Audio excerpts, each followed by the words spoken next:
Many Western Muslims have to cope with assumptions about race as much as religion, but increasing numbers of converts don't have that problem. Fidelma O'Leary was born in Cork into a devout Catholic family, but followed that well-worn emigrant trail to America almost 20 years ago. I grew up in a household that prayed the Angelus when the church bells rang, prayed the rosary as a family together almost every evening. For Mom and Dad, you know, being Catholic wasn't just about going to Mass on Sundays. Being Catholic was something that happened every day. That's why I think for me, being Muslim and praying 5 times a day, it's easy.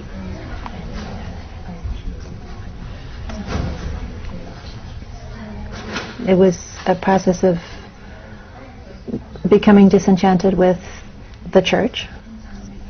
I just pulled away from being a traditional Irish Catholic. Today, Fidelma lives in the Texas state capital, Austin, and is professor of biology at St. Edward's University. You find someone poking around inside your nostril, right? They're just worried about you. Okay?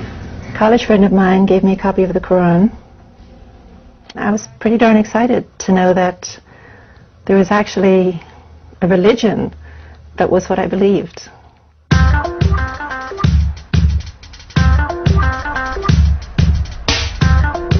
I've been Muslim for about 25 years.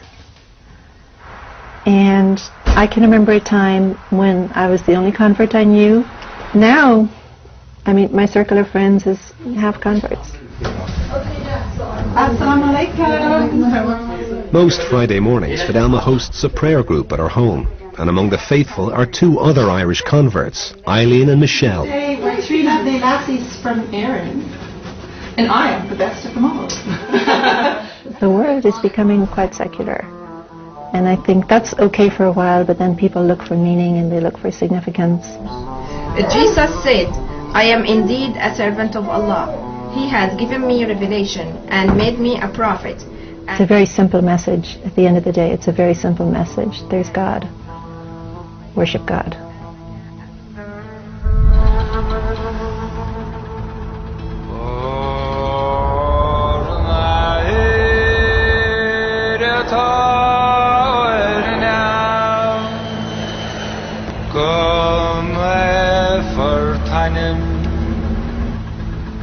We followed Fidelma and her daughter Sarah back to Cork during the Christmas holidays.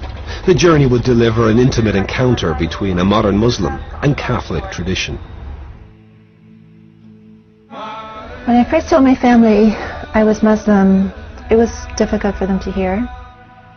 They identified very strongly with being Catholic. It was hard for them, and they knew nothing about Islam.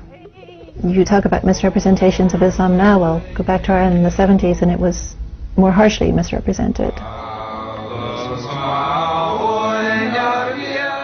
I don't think you gave me a kiss. Give me a kiss and a hug. For your auntie. What's your favorite auntie?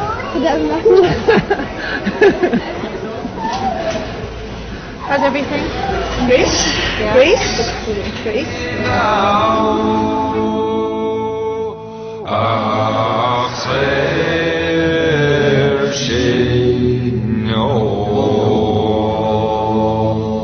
This is the small little part of Cork City that I grew up in as a child.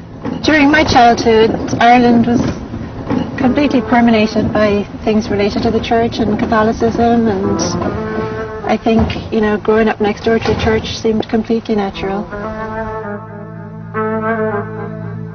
Even after I became Muslim, I used to come here from time to time with my parents just to, you know, show them that respect, and brought my kids here so they could see it.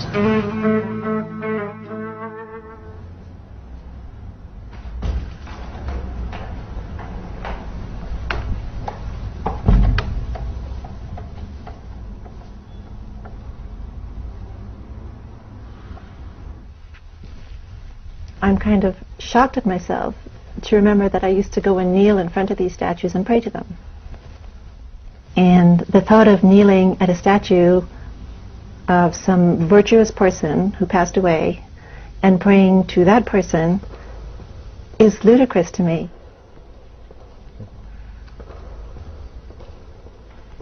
Well, one of the things I loved and still love about Islam is that the relationship with God is direct. It's me and my Creator.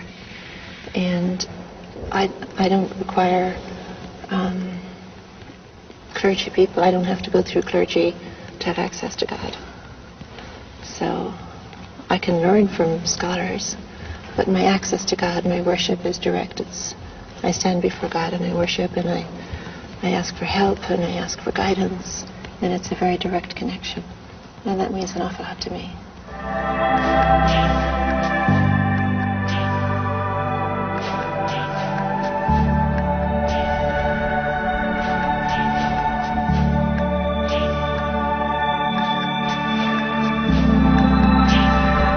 What we have in the Quran is we have hints at the magnificence of God. Ar-Rahman Ar-Rahim, the most merciful, the most forgiving, all-powerful, unimaginable creator, unlike anything created. So I think it's a human tendency to always try to imagine that God is like something created that we can see or hear or taste or touch. But the creator is nothing like what was created.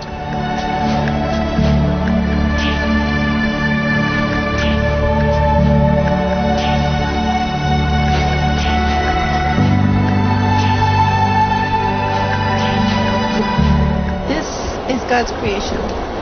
Yeah. And this makes me want to submit myself to God.